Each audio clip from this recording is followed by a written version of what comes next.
on the left, you have receptor binding profile of an antipsychotic. In this case, I'm using quetiapine. And on the right, you have the antipsychotic. Now let's see what happens when we start introducing antipsychotic at low doses.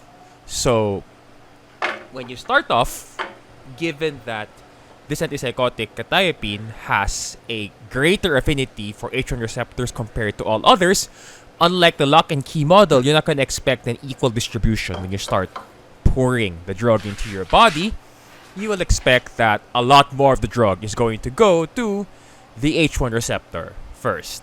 While it is possible, if you notice here, there is some spillage, it is possible that some of the antipsychotic may end up on the other receptors, because just because H1 is its favorite receptor, it doesn't mean it's not going to bind to the others. It just means that the whole chunk of it is going to go to H1 first. This also debunks a common error many clinicians make when they claim that at low doses, antipsychotics like quetiapine don't have significant side effects. It is possible that at those low doses, the so-called antipsychotics like quetiapine may bind to other receptors. Well, not in significant amounts like with the H1 receptor, perhaps, but still enough that they may trigger non-dose-dependent effects. There are several non-dose-dependent effects like dyslipidemia, neutropenia, that you cannot really rule out to happen at low doses, since we do not have evidence that they don't happen at low doses.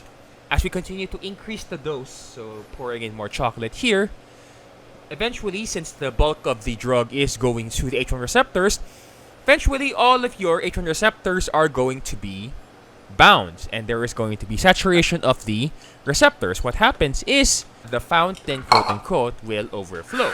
And well, because H1 receptors are now saturated, the drug will now bind to other receptors it has less affinity for. This is an illustration of what we mean when we say selectivity of the drug tends to decrease as you increase the dose. Because as you increase the dose, the receptors it has greater affinity to will start being saturated.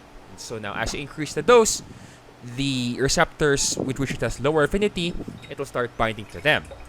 Now for antipsychotics, the goal is to block at least 60% of D2 receptors. So notice that, for example, with quetiapine, if you're using it for schizophrenia, you can't use it at low dose. It will have no effect for schizophrenia. You would need to go up to, say, 400 milligrams before the chocolate starts overflowing to the D2 receptors, and you can hit about 60%.